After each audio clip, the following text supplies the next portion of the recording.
ഈശോയിൽ സ്നേഹമുള്ളവരെ, ദൈവകൃപയുടെ വസന്തകാലമായ നോമ്പുകാലം നാം ആരംഭിച്ചിരിക്കുകയാണ്.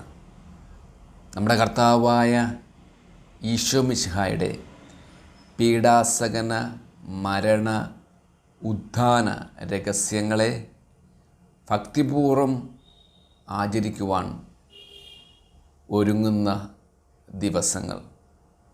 അതുകൂടാതെ നമ്മുടെ ജീവിതത്തിൽ ദൈവവുമായി അടുക്കുവാനായിട്ട് ഏതെങ്കിലും രീതിയിൽ തടസ്സമായി നിൽക്കുന്ന ചിന്തകളെയോ കാഴ്ചപ്പാടുകളെയോ പ്രവൃത്തികളെയോ ഇല്ലായ്മ ചെയ്ത് നമ്മുടെ ജീവിതം നവീകരിച്ച് നല്ല മനുഷ്യരായി തീരുവാനുള്ള പുണ്യ അവസരമാണ് ഈ നോമ്പുകാലം.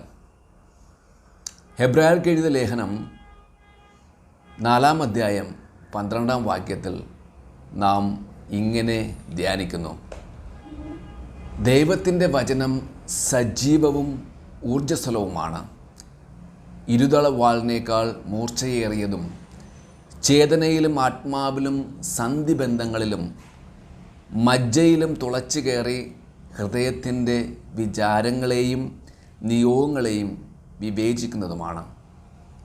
ഇന്നത്തെ സുവിശേഷത്തിൽ ഈശോ നമ്മോട് ചോദിക്കുന്നു, ഒരുവൻ ലോകം മുഴുവൻ നേടിയാലും അവൻ തന്നെ നശിപ്പിക്കുകയോ നഷ്ടപ്പെടുത്തുകയോ ചെയ്താൽ അതുകൊണ്ട് അവന് എന്ത് പ്രയോജനം?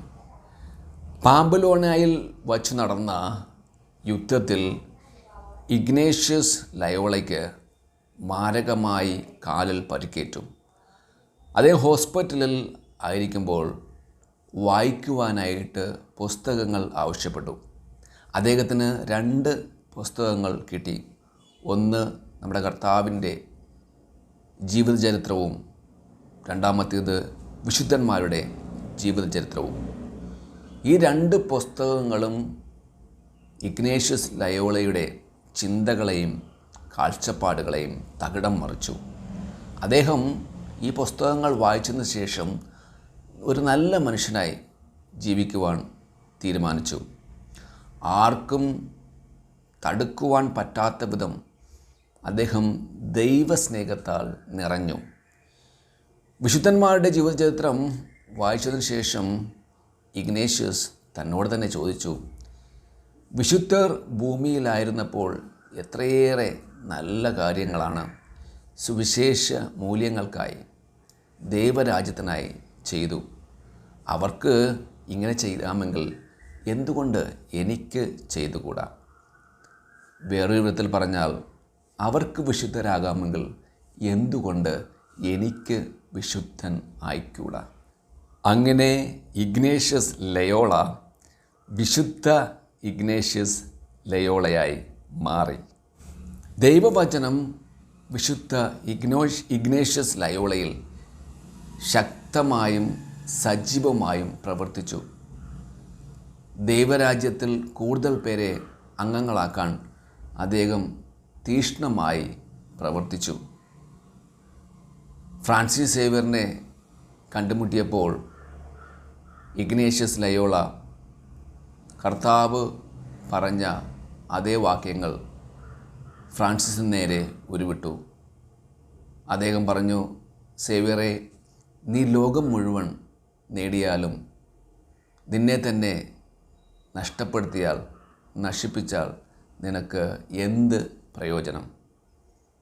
വിശുദ്ധ ഇഗ്നേഷ്യസ് ലയോളയുടെ ഈ വാക്കുകൾ ഫ്രാൻസിസിൻ്റെ ഹൃദയത്തിൽ തറച്ചു. വിശുദ്ധ ഫ്രാൻസിസും മാനസാന്തരപ്പെട്ടു.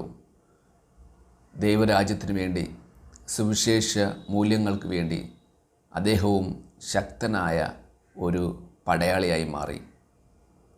ഫ്രാൻസിസ് സേവ്യർ അങ്ങനെ വിശുദ്ധ ഫ്രാൻസിസ് സേവ്യറായി മാറി.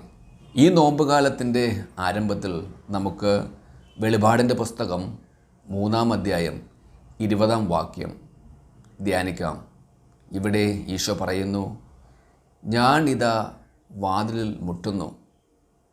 ആരെങ്കിലും എൻ്റെ സ്വരം ശ്രവിച്ച് വാതിൽ തുറന്നാൽ ഞാൻ അകത്തേക്ക് വരികയും അവരോടൊത്ത് ഭക്ഷണം കഴിക്കുകയും ചെയ്യും. സ്നേഹമുള്ളവരെ, ഈ പരിശുദ്ധ നോമ്പുകാലം ദൈവവുമായിട്ട് കൂടുതൽ അടുക്കുവാനായിട്ട്, ദൈവത്തെ, ഈശോയെ നമ്മുടെ ഹൃദയത്തിൽ സ്വീകരിക്കുവാനുള്ള സുവർണ അവസരമാണ്. ഈ നോമ്പുകാലത്ത് നമുക്ക് ധ്യാനിക്കാം, ചിന്തിക്കാം, ഒരു ആത്മപരിശോധന നടത്താം. ഈശോയെ സ്വീകരിക്കുവാനായിട്ട് എന്തെങ്കിലും തടസ്സമായി നിൽക്കുന്നുണ്ടോ? ചിലപ്പോൾ നമ്മുടെ ചില ദുശീലങ്ങൾ, ചില കാഴ്ചപ്പാടുകൾ, ചില ചിന്തകൾ, ഇതൊക്കെ ഈശോയെ സ്വീകരിക്കുവാനായിട്ട്, നമ്മളെയൊക്കെ നവീകരിക്കുവാനായിട്ട് നമുക്ക് ഇല്ലായ്മ ചെയ്യേണ്ടി വരും. നമുക്ക് നമ്മെ തന്നെ നവീകരിക്കാം. നമുക്ക് നല്ല കാഴ്ചപ്പാടും നല്ല ചിന്തകളുമുള്ള വ്യക്തികളായി മാറാം.